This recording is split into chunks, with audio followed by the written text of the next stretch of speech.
अस्सलाम वालेकुम। Welcome to my channel voice over by Amna Shah. I hope कि आप खुश होंगे। कहानी शुरू करने से पहले आपसे रिक्वेस्ट है कि अगर आपको मेरा कंटेंट पसंद आता है तो प्लीज़ मेरे चैनल को सब्सक्राइब करें। आइए आज साबिर हुसैन राजपूत की कहानी जज्बात के सैलाब में सुनते हैं। ये किस्सा जो अब सुनाने लगा हूँ ये रावलपिंडी एक सुबह अखबार देखते हुए याद आ गया। अखबार के पहले सफ़े पर एक खबर की सुर्खी देखी कि हाई कोर्ट ने मोहब्बत की शादी लव मैरिज को जायज़ करार दे दिया है और ये भी कि अपनी पसंद और मर्जी की शादी करने के लिए लड़की के वारिस या वली की मौजूदगी ज़रूरी नहीं। हाई कोर्ट के इस फैसले से सिर्फ बड़े शहरों के लोग फ़ायदा उठा सकते हैं, सारे लोग नहीं, बल्कि लोगों के एक महदूद तबके में ये फैसला बड़ा अच्छा समझा गया होगा। जिस तबके में अमरीकी कल्चर राइज है, वो लोग जिन्हें हमारे हुक्मरान और सियासी लीडर अवाम कहा करते हैं, मोहब्बत की शादी की तो सोच भी नहीं सकते। यहाँ लाजमी चीज़ शादी है, मोहब्बत नहीं। पहले शादी की जाती है, इसके बाद अगर कुछ गुंजाइश निकले तो मोहब्बत कर ली जाती है। हमारे यहाँ अक्सर पेशदार खामिंद अपने वालिदैन की इजाज़त के बगैर अपनी बीवी के साथ मोहब्बत की पींगे भी नहीं बढ़ा सकते। हाई कोर्ट का ये फैसला अखबार में पढ़कर मुझे अपने गांव का एक वाक़या याद आ गया। ये उस ज़माने का वाक़या है जब मैं जवान हुआ करता था। हमारे गांव में एक बड़ा अच्छा खुशहाल घराना था। देहात में खुशहाल वो होता था जिसकी मिल्कियत में खासी ज़्यादा काबिल काश्त ज़मीन होती थी। इस घराने की ज़मींदारी खासी वसी और कुछ ऊंचे दर्जे की थी। 3 भाई थे, 2 की शादियां हो चुकी थीं और दोनों के 2-2, 3-3 बच्चे भी थे। छोटे भाई की अभी शादी नहीं हुई थी। ये इज्जत और वक़ार वाला घराना था। इनका मकान बहुत ही वसी और ईज़ था। शादीशुदा दोनों भाई इसी मकान में रहते थे। माँ बाप ने घर में सुलूक और इत्तेफाक बरकरार रखा हुआ था। कभी नहीं सुना था कि इस घर में औरतों की कभी ज़रा भी खींचातानी या तुश कलामी हुई हो। तीनों भाइयों का आपस में बहुत प्यार था और बाप के साथ मिलकर तीनों भाई खेती बाड़ी करते थे। इनके बाहमी इत्तेफाक और प्यार की बरकत थी कि जब फसल कटकर इनके घर में अनाज आता था तो यूँ लगता था कि ये लोग इतने अनाज को संभाल नहीं सकेंगे। फिर छोटे भाई की भी शादी हो गई। इस घर में ये तीसरी बहू 3.5-4 मील दूर एक गांव से आई थी। मैं भी इस बारात में शामिल था। शादी बड़ी धूम से हुई थी। इस लड़के का नाम याकूब था और इसे हम सब कूबा कहते थे। देहात में आज भी कोई किसी को इसके सही और पूरे नाम से नहीं बुलाता, बल्कि इसके नाम को बिगाड़ कर छोटा कर दिया जाता है। मसलन मैं बड़े टहके से अपना नाम साबिर हुसैन राजपूत लिखा करता हूँ, लेकिन आज भी मुझे साबू कहकर बुलाया जाता है। हमारे देहात में औरतें पर्दा नहीं करती, बुर्के का तो रिवाज ही नहीं। अगर किसी दूसरे गांव जाना हो तो औरतें चादर ले लिया करती हैं। कूबे की शादी हुई तो 3-4 दिनों बाद इसकी दुल्हन बाहर निकली तो हमने उसे देखा। वो खूबसूरत ही नहीं थी बल्कि बहुत ही खूबसूरत थी। चेहरे के नक्श तो बहुत ही अच्छे थे। इसका कद और इसके जिस्म की बनावट और भी ज़्यादा अच्छी थी। रंग गोरा और गुलाबी था, इस लिहाज से हम कूबे को बहुत ही खुशकिस्मत समझने लगे। कूबा खुद भी अच्छी शक्ल और गठे हुए जिस्म वाला नौजवान था और इसमें जिंदा दिली भी बहुत थी। कूबा भी अपने बड़े भाइयों की तरह अपने माँ बाप की हवेली में रहने लगा। चंद दिनों में ही हमने देख लिया कि कूबा जो गांव के दूसरे नौजवान लड़कों की तरह घर से बाहर नजर आता था, अब गायब रहने लगा। पता चला कि वो ज़्यादा वक्त अपनी बीवी के पास कमरे में बैठा रहता है। खानकाहों और मज़ारों पर जुमेरात के पिछले पहर दिए जलाने का रिवाज आम था और उमूमन औरतें जाकर मज़ार पर दिए जलाया करती थीं। हमने देखा कि हर जुमेरात के दिन कूबा अपनी बीवी के साथ खानकाह पर दिया जलाने जा रहा है। फिर इसका ये मामूल बन गया कि वो हर जुमेरात बीवी के साथ खानकाह पर जाता था। औरतें बेहतरीन मुखबिर और जासूस होती हैं। औरतों की ज़बानी पता चला कि इस लड़की ने कूबे को ऐसा अपने कब्जे में ले लिया है जैसे इस पर जादू कर दिया हो। बाप और उसके तीनों बेटे इकट्ठे खाना खाया करते थे, लेकिन अब कूबा अपनी बीवी के साथ अलग कमरे में खाना खाने लगा। हमारे लिए इस घर में ये तब्दीली एक इनकलाबी तब्दीली थी और ये आसार कोई अच्छे नहीं थे। 3-4 महीने गुजरे तो हम ये भी देखने लगे कि कूबा जो अपने खेतों में इतनी ज़्यादा मेहनत किया करता था, अब कम ही खेतों में नज़र आता है। एक रोज कुबे की माँ मेरी माँ के पास बैठी अपनी इस तीसरी बहू की बातें सुना रही थी तो मैंने भी ये बातें सुनी। क्या बताऊं बहन, कुबे की माँ ने कहा, लोग कहते हैं कि मेरे घर में बरकत सिर्फ इसलिए है कि तीनों भाई सलूक और इत्तेफाक से रहते और कामकाज करते हैं और इनका बाप बेटों को देख देख कर अपने आप को जवान समझता है। लेकिन अब मेरे घर में वो बात रही ही नहीं। मेरी ये तीसरी बहू दूसरी बहुओं के साथ तो बैठती ही नहीं और अपने आप को अलग थलग रखती है। मेरे घर से तो बरकत ही उठती जा रही है। कूबे की माँ ने 3-4 मिसालें देकर बताया कि इसकी ये तीसरी बहू घर में किस तरह रहती है और उसका रवैया क्या है। इस मोअज़्ज़िज़ खातून ने जो बातें सुनाई, इससे ये सूरत हाल सामने आई कि कूबे की बीवी कूबे को माँ बाप और भाइयों से अलग थलग रखती है और कूबा उसकी हर बात मानता है। पहले वो माँ से पूछकर कोई काम करता था या माँ की इजाज़त से गाँव से बाहर जाता था, मगर अब कूबे ने अपनी बीवी से हुक्म लेने शुरू कर दिए थे। मुख्तसर बात यूँ कह लें कि कूबा सिर्फ अपनी बीवी को खुश रखने की कोशिश में लगा रहता था। बीवी अपने मैके गांव जब भी जाती थी, कूबा उसके साथ जाता और जितने दिन बीवी वहां रहती, कूबा अपनी ससुराल में पड़ा रहता था। वह इन लोगों का एक तरह का घर जवाई बन गया था। फिर ये खबरें मिलने लगीं कि कूबा अपने ससुराल को पैसे भी देता है। बात दरअसल ये थी कि कूबे के ससुराल वाले माली और खुशहाली के लिहाज से कूबे के खानदान से बहुत ही नीचे दर्जे के थे। वो गरीब तो नहीं थे, लेकिन कूबे के खानदान की बराबरी करने के काबिल भी नहीं थे। ये तो कूबे के वालिदैन ने और कूबे की भाभीियों ने लड़की को देखा तो उन्हें वो इतनी अच्छी लगी कि अपने और इनके स्टैंडर्ड का ख्याल ही न किया और लड़की को ब्याह लाए। बात अगर मुख्तसर की जाए तो यूँ कह लें कि कूबे के ससुराल में तंग नजरी और खुद गर्जी थी। यह हमें बाद में पता चला कि कूबे के साले कोई अच्छी शोहरत वाले नहीं थे। फरेबकारी में वो खुसूसी महारत रखते थे और औरतों की ज़बानी ये भी पता चला कि कूबे की सास बड़ी घटिया और चालाक औरत है और उसने अपनी बेटी की तरबियत भी ऐसी ही की है कि माँ की सारी सिफात बेटी में आ गई हैं। मैं ये बात पूरी तफसीलात की नहीं सुनाऊंगा क्योंकि मेरी असल कहानी कुछ और है। कूबे की बीवी गांव में अपनी हम उम्र लड़कियों से भी बहुत कम मिलती मिलाती थी। उसने गांव की सिर्फ एक लड़की के साथ गहरी दोस्ती बनाई जो इसी जैसी कमजोर और घुन्नी तबीयत की मालिक थी। वो लड़की ज़ात की भी छोटी और उसका ज़र्फ भी बहुत छोटा था। इस लड़की ने भी अपने खामिद को उसके माँ बाप का दुश्मन बना दिया था। कूबे की बीवी के मुतालिक मेरी राय ये हो गई थी कि इसे पहली बार देखा तो वो जितनी अच्छी दिल को लगी थी उतनी ही बुरी लगने लगी और बाखुदा मैंने ये भी महसूस किया कि इसकी खूबसूरती गहना गई है और इसके इतने अच्छे चेहरे पर न रौनक है न नूर है। अभी 1 ही साल गुजरा था कि यह हैरतनाक और बड़ी ही अफसोसनाक खबर सुनी कि कूबे ने अपने बाप और भाइयों से ये मुतालबा किया है कि वो अलग रहना चाहता है और ज़मीनों ही से उसका हिस्सा भी अलग कर दिया जाए। हमने सुना कि बाप ने उसे अलग बिठाकर समझाया कि वो भाइयों से अलग होने की सोचे ही नहीं, वरना वो अकेला खराब होता फिरेगा। उसके बाप ने मेरे अब्बा और अपनी उम्र के 2-4 और बुजुर्गों से कहा कि बेटे वालिदैन से अलग हुआ ही करते हैं और जब कोई बेटा बाप से जायदाद में से अपना हिस्सा मांगे तो वो इसे दे देना चाहिए। लेकिन मैं इसलिए और ये सोचकर उसे अलग नहीं कर रहा कि अगर ऐसा हो गया तो उसके ससुराल वाले उस पर अपना कब्जा मुकम्मल कर लेंगे और उसे अपना घर जवाई बना लेंगे।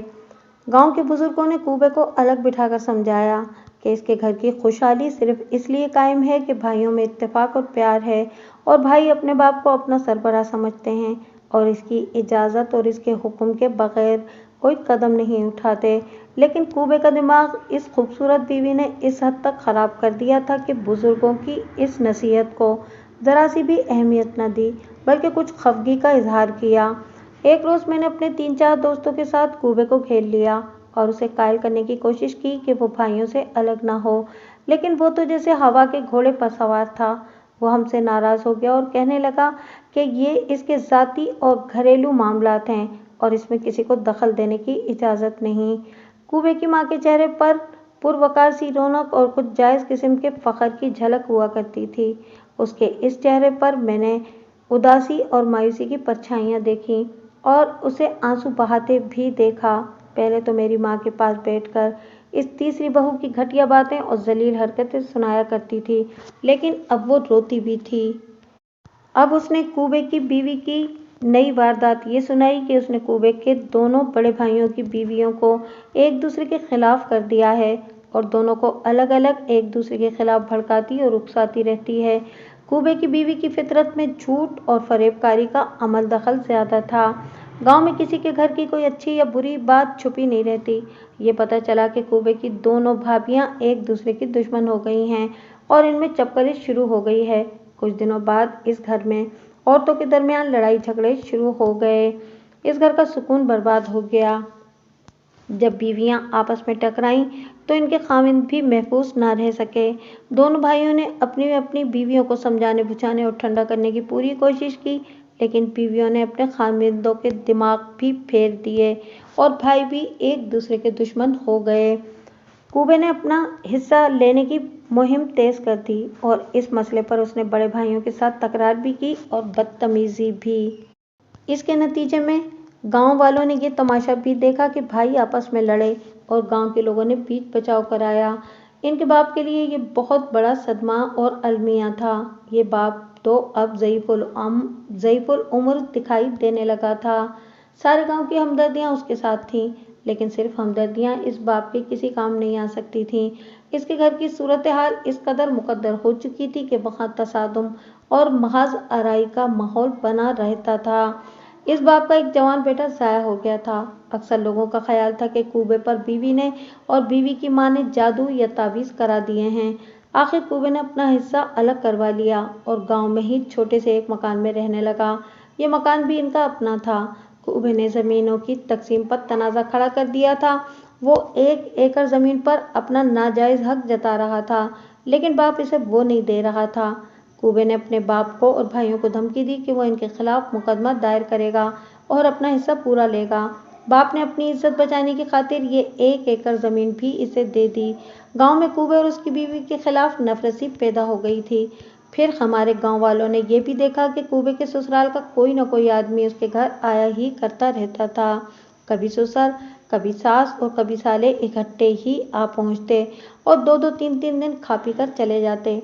मैंने बताया है कि कूबे के बाप की गांव में अच्छी खासी इज्जत बनी हुई थी और इसके घर के इत्तेफाक और प्यार को सारा गांव मानता और इज्जत की निगाह से देखता था। लेकिन जिस बाप ने अपने बेटों को इस तरह मुत्तहिद रखा हुआ था, इस बाप का अंजाम ये हुआ कि ये सदमा उसकी जान ले गया। वो इतना नहीफ हो गया था कि मामूली से बुखार ने उसकी जान ही ले ली। इसके बाद कूबे की ज़िंदगी किस तरह गुजरी, ये सुनाने की कोई ज़रूरत नहीं, क्योंकि इसका मेरी कहानी के साथ कोई ताल्लुक नहीं। कूबे के बाप की वफ़ात के 2-2.5 महीने बाद हम शिकारी दोस्तों ने शिकार का प्रोग्राम बनाया। अगले रोज़ अलग सुबह हम कुत्तों को साथ लेकर शिकार को चल पड़े। 7 या शायद 8 कुत्ते थे और शिकारियों की तादाद 12 या 13 थी। अब के हम कई महीनों बाद शिकार के लिए निकले थे। हमने कभी इतना वक्फा तो नहीं लिया था, लेकिन कोई न कोई वजह पैदा हो जाती थी, इसलिए अब हम शिकार के लिए जा रहे थे। हम शुगल और हॉबी के तौर पर शिकार खेला करते थे और अब भी अपना ये ख्वाब पूरा करने जा रहे थे। लेकिन इस दफ़ा एक ज़रूरत भी थी जो पूरी करनी थी। हमारे गांव में एक अधेड़ उम्र आदमी को अजीब सी बीमारी लग गई थी। वो ये थी कि जून जुलाई की गर्मियों में भी उसे ठंड महसूस होती थी। जुलाई अगस्त में सावन की बारिशें बड़ी ही तेज़ और हर रोज़ होती थीं। ना होती तो हब्स हो जाता था। लेकिन यह आदमी खेसें अपने ऊपर लिए रखता था, क्योंकि इसे दिसंबर जनवरी वाली सर्दी महसूस होती थी। इसे जंगली कबूतर का गोश्त खिलाया जाता था, क्योंकि जंगली कबूतर का गोश्त बहुत गर्म होता है। लेकिन इसे कोई इफाका नहीं हो रहा था और जो देसी टोटके आजमाए जा रहे थे वो भी बेकार ही जा रहे थे। एक सन्यासी हमारे गांव से गुजरा तो उसे हमने रोक लिया और इस आदमी को उसके सामने बिठाकर उसकी बीमारी बताई। सन्यासी ऐसी जड़ी बूटियों से भी वाकिफ हुआ करते थे जिनके वजूद से कोई और वाकिफ नहीं होता था। सन्यासी ने कहा कि इसे सह के गोश्त की यखनी 8-10 दिन बाकायदगी से पिलाई जाए। मैंने अपनी शिकारी कहानियों में सह का कई बार जिक्र किया है। ये बिल्ली जितना बड़ा जानवर होता है और छोटा सा इसका मुंह होता है और इसके सारे जिस्म पर लंबे लंबे कांटे होते हैं और उन कांटों की नोकें बड़ी ही तेज होती हैं। कुत्ते इसके करीब जाते हैं तो सह अपने तमाम कांटे खड़े कर लेती है। एक कांटा भी जिस कुत्ते को चुभ जाए वो चीखने चिल्लाने लगता है और कुत्तों को ये बड़ी बुरी तरह जख्मी कर दिया करती है। اب ہم پکا ارادہ کر کے جا رہے تھے کہ گاؤں کے اس آدمی کی صحت کی خاطر ایک سے ضرور ہی لائیں گے، خواہ ہمارے ایک دو کتے بیکار ہی ہو جائیں۔ ہم گپے ہانکتے اور ایک دوسرے سے ہنسی مذاق کرتے تقریباً 3 میل دور نکل گئے۔ مجھے آج بھی یاد ہے کہ ہم نے زیادہ تر باتیں کوبے اور اس کی بیوی کے متعلق کی تھیں۔ ہم کوبے کی بیوی کے حسن کی باتیں بھی کرتے گئے اور آخر یہ متفق کا فیصلہ دیا کہ چڑیل جب کسی انسان کو اپنا نقصان پہنچانا چاہتی ہے تو بڑی ہی حسین عورت کے روپ میں اس کے پاس آتی ہے۔ ہم نے کوبے کی بیوی کو بھی ایک حسین چڑیل قرار دے دیا۔ یہ ہے کوبے کا سسرالی گاؤں، ہمارے ایک دوست نے کہا۔ وہ چڑیل اس گاؤں سے ہمارے گاؤں گئی ہے۔ ہم سب نے دائیں طرف دیکھا۔ نصف میل سے کچھ زیادہ ہمیں بلند زمین پر ایک گاؤں نظر آیا۔ ہم اس گاؤں میں کوبے کی بارات کے ساتھ آئے تھے۔ ہمارے گاؤں سے اس گاؤں تک راستہ دوسری طرف تھا۔ ہم راستوں سے ہٹ کر اس طرف آئے تھے، اس لیے ہمیں یہ گاؤں پہلے نظر نہیں آیا تھا۔ ہم ابھی یہ باتیں کر ہی رہے تھے کہ ہمیں کتوں کی بلند ہوتی ہوئی غرغراہٹیں اور آوازیں سنائی دیں۔ وہ بڑے ہی غضبناک طریقے سے بھونک اور غرا رہے تھے۔ ہم اس جگہ تک پہنچ گئے جہاں سے ہمیں کتے نظر آئے۔ وہاں تو کوئی اور ہی تماشا لگا ہوا تھا۔ وہ جگہ نشیبی تھی اور یہ نشیب خاصا لمبا چوڑا تھا۔ ہم یہ دیکھ کر حیران اور پریشان ہو گئے کہ ہمارے کتے آپس میں لڑ رہے تھے، اور وہ کسی اور کے لیے نہیں بلکہ ایک کتیا کے لیے۔ کتیا بڑی خوبصورت اور اچھی نسل کی تھی اور ہر کتا اس کا ساتھ چاہتا تھا۔ کتے آپس میں لڑ رہے تھے، ایک دوسرے کو بھنبوڑ رہے تھے۔ جب ہمارے کتے زخمی ہو گئے تو ہم سب دوست اور لڑ لڑ کر ٹھنڈے ہو گئے تو ہم سب دوستوں کی متفقہ رائے یہ تھی کہ اس کتیا کو جان سے ہی مار ڈالیں۔ ہم شاید اسے ڈنڈوں اور پتھروں سے مار ہی ڈالتے، لیکن ایک ادھیڑ عمر آدمی جو لباس اور چال ڈھال سے بڑا ہی معزز لگتا تھا، بڑی تیز تیز چلتا اور ہنستا ہوا ہمارے پاس آیا۔ اس نے اپنا نام بتایا تو پتہ چلا کہ وہ صوبیدار ہے، اور پھر یہ بھی پتہ چلا کہ وہ 1.5 مہینے کی چھٹی پر آیا ہوا ہے۔ اس نے بتایا کہ یہ کتیا اسی کی ہے، اور اس نے ہی ہمارے کتوں کو دور سے دیکھا تو کتیا کو کھلا چھوڑ دیا تھا کہ وہ ہمارے کتوں کے پاس جائے۔ اس صوبیدار نے بتایا کہ وہ کتیا سے بڑی اچھی نسل پیدا کروانا چاہتا تھا۔ اسے ہمارے کتے نظر آئے جو سب کے سب اعلیٰ نسلوں کے تھے۔ ہم سب لڑکوں نے باری باری اور کبھی اکٹھے بولتے ہوئے صوبیدار سے احتجاج کیا کہ اس نے ہمارے کتوں کو آپس میں لڑا دیا ہے۔ اگر اسے اچھی نسل کے بچے درکار تھے تو وہ ہمیں بتاتا اور ہم اسے ایک کتا کچھ دیر کے لیے دے دیتے۔ اس زمانے میں فوجی ان پڑھ ہوا کرتے تھے، اور جمعدار صوبیدار اور صوبیدار میجر بن کر بھی ان پڑھ ہی رہتے تھے۔ اس صوبیدار نے ہم سے معذرت کی ہی نہیں کہ اس سے یہ غلطی ہو گئی۔ وہ ان پڑھوں اور جاہلوں کی طرح ہنستا ہی رہا۔ وہ تھوڑی دیر بعد کتیا کو اپنے ساتھ واپس لے گیا اور ہمارا شکریہ بھی ادا نہیں کیا۔ ہمارے دل ایسے برے ہوئے کہ ہم وہیں سے واپس چل پڑے۔ ہمیں کتوں کے زخمی ہونے کا افسوس نہیں تھا، افسوس یہ ہو رہا تھا کہ اتنے پیارے متحد رہنے والے کتے ایک دوسرے کے دشمن ہو گئے تھے اور ابھی تک ایک دوسرے پر غرا رہے تھے۔ ہم اپنے گاؤں میں داخل ہوئے تو دیکھنے والوں نے دیکھ لیا کہ کتے زخمی ہیں۔ سب نے بغیر پوچھے سمجھ لیا کہ ہمیں بھیڑیے مل گئے تھے جن کے ساتھ کتوں کی لڑائی ہوئی ہے، اور پھر ہم نے ان کو باقاعدہ مرہم پٹی کر دی۔ گاؤں کے وسط میں بڑ کا ایک بہت پرانا درخت ابھی تک کھڑا ہے۔ سورج غروب ہونے سے پہلے خاصی دیر پہلے ہی اس کے نیچے چارپائیاں بچھ جاتی تھیں اور گاؤں والے یہاں اکٹھے ہو کر سورج غروب ہونے تک گپ شپ لگایا کرتے تھے۔ اس روز انہوں نے ہمیں اپنے پاس بٹھا لیا اور پوچھا کہ کتے اتنے زخمی کیسے ہو گئے۔ ہم نے انہیں بتایا کہ شکار تو کچھ بھی نہیں ملا، لیکن راستے میں ایک بڑی خوبصورت کتیا ان کو مل گئی اور پھر کتے آپس میں لڑ پڑے۔ ہم نے سب کو صحیح واقعہ سنا دیا اور خاص طور پر بتایا کہ کتیا کوبے کے سسرالی گاؤں کی تھی۔ سننے والوں میں سے بعض تو اس پر ہنس پڑے اور کچھ نے ویسے ہی کوئی رائے دے دی، لیکن ایک آواز نے سب کو چونکا دیا۔ نہ بھائی نہ، آواز سنائی دی، میں اپنے بیٹے کا رشتہ وہاں سے تو لوں گا ہی نہیں۔ یہ ہمارے گاؤں کا ایک آدمی کرم داد تھا، اللہ اسے جنت میں جگہ عطا فرمائے۔ اس کا بیٹا نذر حسین ہماری شکاری پارٹی میں تو نہیں تھا، لیکن ہمارا دوست تھا۔ ہمیں پہلے ہی معلوم تھا کہ باپ اس کے لیے کوبے کے سسرالی گاؤں سے ایک لڑکی کا رشتہ لے رہا ہے۔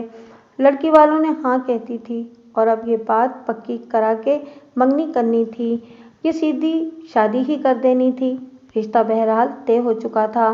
اس نے جب یہ کہا کہ وہ اس گاؤں سے رشتہ لے گا ہی نہیں तो हम ये सब समझे कि उसने ये बात मजाक में कही है और सब हंस पड़े, लेकिन देखा कि करमदाद पहले से भी ज्यादा संजीदा हो गया था।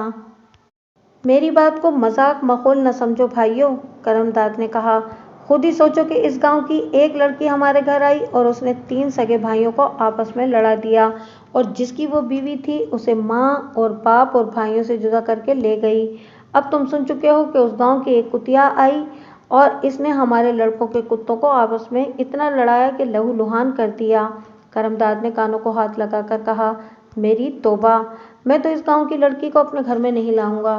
बुजुर्गों ने जब देखा कि करमदाद ये बात बड़ी संजीदगी से कह रहा है तो इसे समझाने लगे कि ये जरूरी नहीं कि इस गांव की हर लड़की कुबे की बीवी जैसी ही होगी और वो इतना अच्छा रिश्ता न छोड़े। लेकिन जनाब, करमदाद ने तो इस तरह इनकार में सर हिलाना शुरू कर दिया जैसे उसे चाबी लग गई हो। ये तो उसका बड़ा पक्का और आखिरी फैसला था। उसने ये फैसला पोटुहारी जबान में इस तरह सुनाया कि इस गांव की कुतियां और लड़कियां एक बराबर हैं। करमदाद का बेटा नजर हुसैन, जिसे हम नजरा कहा करते थे, हमारा दोस्त तो था लेकिन गहरी राजदारी नहीं थी। हम इतना जरूर जानते थे कि वो इस लड़की के साथ शादी करना चाहता था और बेहद खुश था कि इसे अपनी पसंद की लड़की मिल रही है।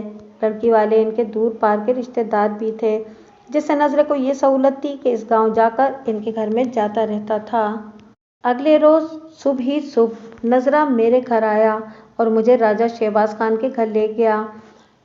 वहां से उसे साथ लिया और अफजल के घर गए और उसे भी बाहर निकाला।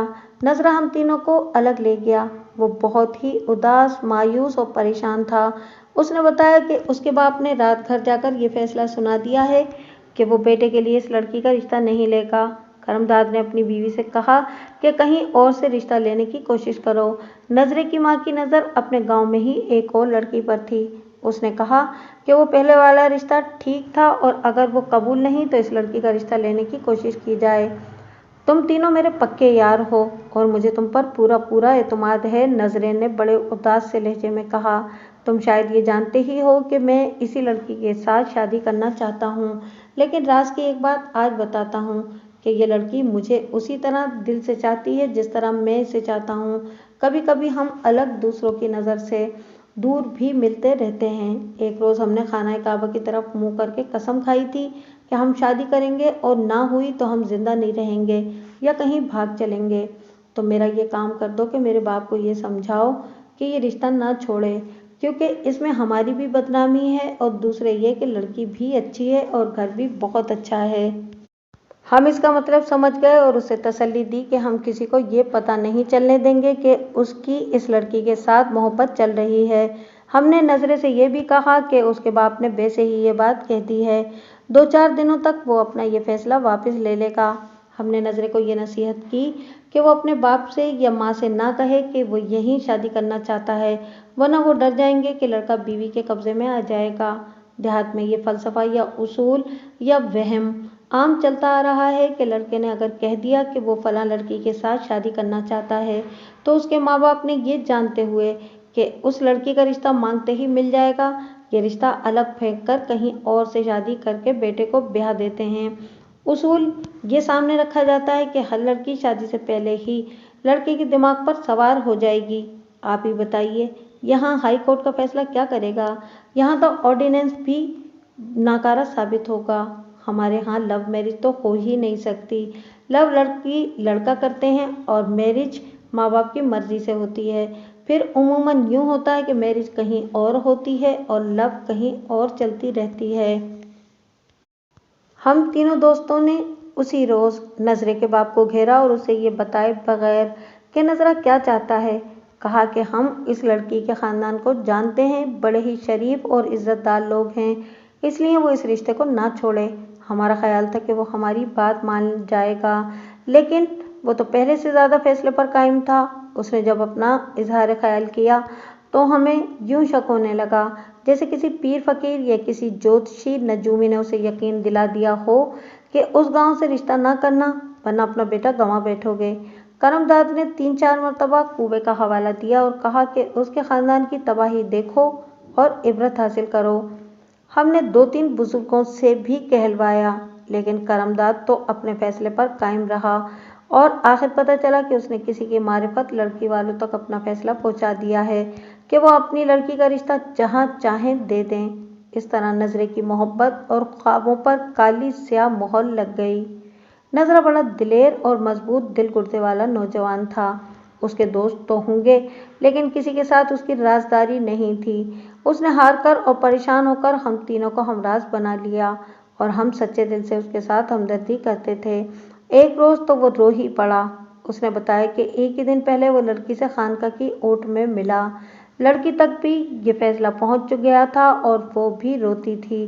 نظرے نے ہمیں بتایا کہ دونوں نے بھاگ جانے کا پروگرام بنا لیا ہے۔ نظرے اور لڑکی نے جب کہیں بھاگ جانے کا فیصلہ کیا تو ان دنوں ساون شروع ہو چکا تھا۔ آج کل صرف انسان ہی نہیں، موسم بھی بدل گئے ہیں۔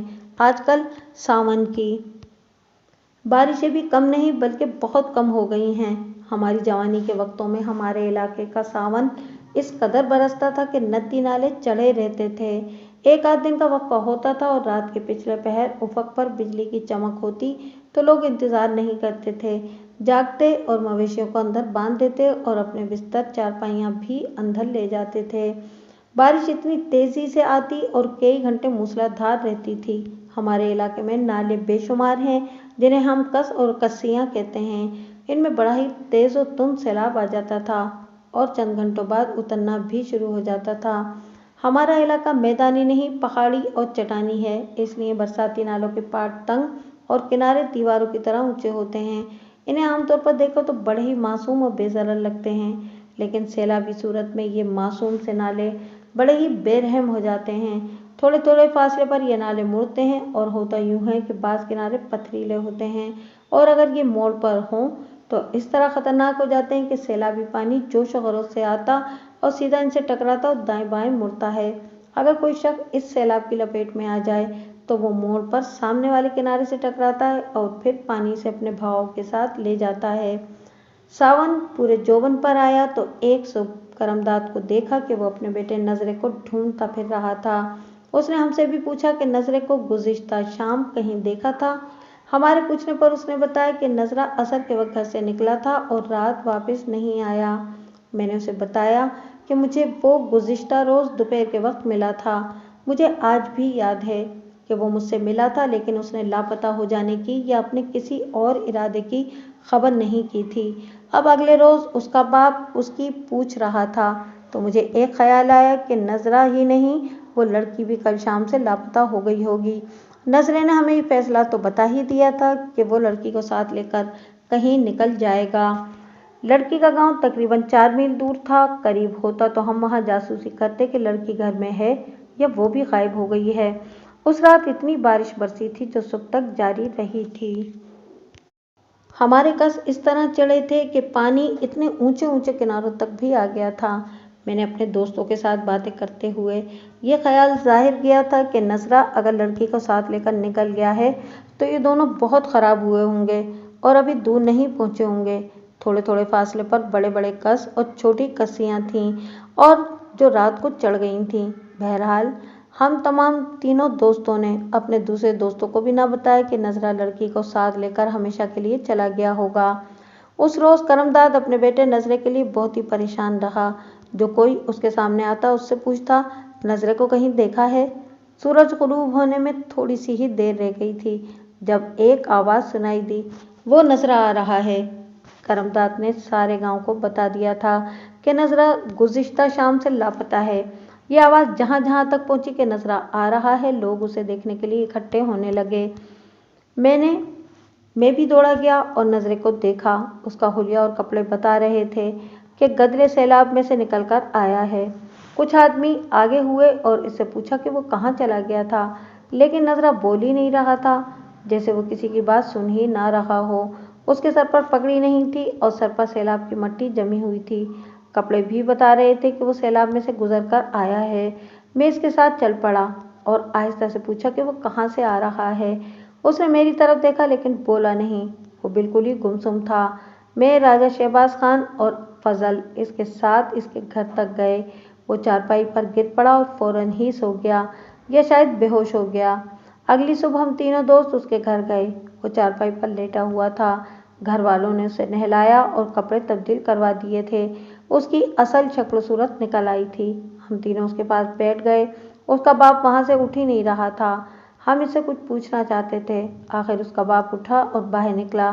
تب اس سے پوچھا تو اس نے بڑی ہی کمزور سی آواز میں بتا دیا کہ لڑکی کو ساتھ لے کر نکل گیا تھا۔ 1-2 روز پہلے وہ خانقاہ پر لڑکی سے ملا تھا۔ لڑکی بھی اسی جیسی جرات والی تھی۔ گھر سے بھاگنے کو تو وہ پہلے ہی تیار تھی۔ دونوں نے بھاگنے کی یہ رات مقرر کی تھی۔ انہوں نے ایک جگہ مقرر کی جہاں وہ دونوں پہنچے اور چل پڑے۔ وہ آدھی رات سے کچھ پہلے وہاں سے چلے تھے۔ گھنٹہ 1.5 گھنٹہ بعد ایک کس کے کنارے پہنچے تو اس میں درمیانہ سا سیلاب آیا ہوا تھا، جس کی وجہ یہی ہو سکتی تھی کہ اوپر کے علاقے میں برسا ہوگا۔ دونوں ایک ایسی جگہ سے کس عبور کرنے لگے جہاں پاٹ کچھ چوڑا تھا اور پانی کمر سے نیچے تھا۔ وہ ابھی کس کے درمیان ہی پہنچے تھے کہ بارش نے انہیں آ لیا۔ ساون کی بارش اچانک شروع نہیں ہوا کرتی تھی۔ اوپر سے یعنی جس طرف سے کس آتا تھا ادھر سے بارش برستی آتی تھی۔ بارش شروع ہوتے ہی سیلاب آ جاتا تھا۔ اس لحاظ سے ہمارے علاقے کے کس بڑے ہی خطرناک ہوا کرتے تھے کہ اچانک ان میں سیلاب آ جاتا تھا۔ یہ دونوں ابھی کس کے درمیان میں تھے کہ بارش بھی آ گئی اور پورے جوش و خروش سے سیلاب بھی آ گیا۔ نذرا پریشان نہ ہوا کیونکہ وہ تیرنا جانتا تھا۔ اس نے لڑکی سے کہا کہ وہ پانی میں چلتی چلے اور اس کا بازو پکڑ لے۔ سیلاب یک لخت تیز اور گہرا ہوتا گیا جسے لڑکی برداشت نہ کر سکی اور اس کے ہاتھ سے نذرے کا بازو چھوٹ گیا۔ اس نے چلا کر کہا، نذرے، میں گئی۔ نذرا پار جانے کی بجائے لڑکی کے پیچھے تیرنے لگا۔ آگے پاٹ تنگ اور کنارے اونچے تھے، اس لیے سیلاب زیادہ جوش میں آ گیا اور پانی گہرا بھی ہو گیا۔ نذرا جذبات سے نکل آتا تو وہ سیلاب میں سے بھی نکل سکتا تھا۔ نارمل ذہنی حالت میں وہ سمجھ جاتا کہ رات کے اندھیرے میں اتنے تیز سیلاب میں بہتی لڑکی اس کے ہاتھ نہیں آئے گی، لیکن محبت ایسی تھی کہ وہ لڑکی کو پکارتا آگے ہی آگے تیرتا جا رہا تھا۔ یہ تو میں آپ کو بڑی روانی سے نذرے کا بیان سنا رہا ہوں۔ نذرا رک رک کر بولتا تھا اور بولتے بولتے چپ ہو جاتا، پھر اس کی آنکھیں ٹھہر جاتی تھیں۔ کچھ دیر بعد وہ پھر بولتا اور اس کی آواز ڈوبنے لگتی تھی۔ بہرحال اس نے یوں سنایا کہ وہ اس وقت ہوش میں آیا جب وہ ایک جگہ کس کے کنارے پڑا ہوا تھا۔ معلوم نہیں وہ تھکن سے چور ہو کر سو گیا تھا یا بے ہوش ہو گیا تھا۔ وہاں پاٹ خاصا چوڑا تھا۔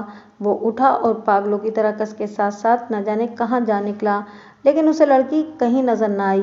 پھر اس نے کہا کہ اسے کچھ پتہ نہیں کہ وہ اپنے گاؤں کس طرح آن پہنچا تھا۔ وہ دراصل ذہن لاشعور کے زور پر گاؤں واپس آ گیا تھا۔ تیسرے یا چوتھے روز کا واقعہ ہے کہ یہ خبر ملی کہ اس لڑکی کی لاش ایک کھڈ میں پڑی ملی ہے جو کس کے بالکل کنارے پر تھا۔ لڑکی کی لاش گیدڑ وغیرہ نے خاصی حد تک کھا لی تھی، ابھی چہرہ نہیں بگڑا تھا۔ یہ بات ہمیں اس گاؤں کے ایک آدمی نے سنائی تھی۔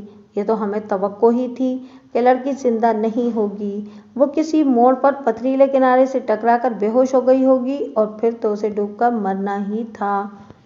حادثہ اور در حادثہ یہ ہوا کہ یہ خبر جب نذرے تک پہنچی تو وہ یکلخت اٹھا اور اس لڑکی کے گاؤں کی طرف جانے کی بجائے دوسری طرف دوڑا جس طرف ایک کس بہتا تھا۔ وہ چلاتا جا رہا تھا، باڑھ آ گیا، باڑھ آ گیا۔ ہم سب اس کے پیچھے دوڑے اور اسے پکڑ لائے۔ وہ ہمیں کہتا تھا کہ آگے نہ جانا، باڑھ آ گیا ہے۔ آپ کو شاید معلوم ہی ہوگا کہ باڑھ ہماری زبان میں سیلاب کو کہتے ہیں۔ اس کے بعد نذرا صرف 7 دن زندہ رہا اور اس کی کبھی کبھی ایک ہی آواز سنائی دیتی تھی، باڑھ آ گیا ہے۔ وہ اب باہر کو دوڑتا بھاگتا نہیں تھا، لیٹا لیٹا اٹھ بیٹھتا اور زور سے یہی آواز لگاتا تھا کہ باڑھ آ گیا ہے۔ اسے پیر صاحب کے تعویذ پلائے گئے۔ ایک اور شاہ جی نے بھی آ کر دیکھا اور اس نے کہا کہ اس پر کوئی عصبی اثر ہے، لیکن اس کا دماغی توازن بری طرح بگڑ گیا تھا۔ ہم تینوں دوست دن میں ایک مرتبہ اس کے پاس جاتے تھے، لیکن ہمیں وہ پہچانتا ہی نہیں تھا۔ ہم کچھ نہ کچھ کہتے رہتے لیکن وہ چھت کو گھورتا رہتا تھا۔ ایک رات وہ گھر سے غائب ہو گیا۔ گھر والوں کو صبح پتہ چلا۔ اس رات بھی ساون برسا تھا اور کس چڑھ گئے تھے۔ اگلے روز اس کی لاش اسی کس کے کنارے 4-4.5 میل دور پڑی ہوئی ملی۔ صرف ہم 3 دوست جانتے تھے کہ وہ کیا روگ لگا بیٹھا تھا اور اس رات وہ کس کے سیلاب میں کود گیا ہوگا اور اس لڑکی کو ڈھونڈتا ڈھونڈتا ڈوب مرا۔